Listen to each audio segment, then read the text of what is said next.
ශුද්ධ වස්තුව කියන්නේ මොන වගේ දෙයක්ද? ඒක නම් අභිරහස. අපි මේ පූජනීය ස්ථානයට ගොඩක් කරු කරනවා.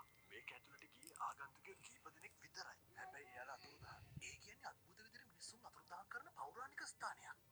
හරි පුදුමයි. Hiru TV'de şu an yayınımız Mahuvanse yayınlanıyor. Herkes izleyebilir. Link açıklamalarda olacağım. Şimdi yapacağım.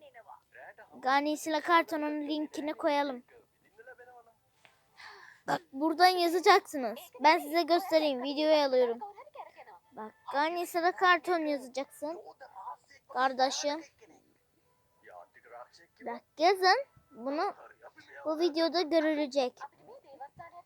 Yani yazacaksın kardeşim.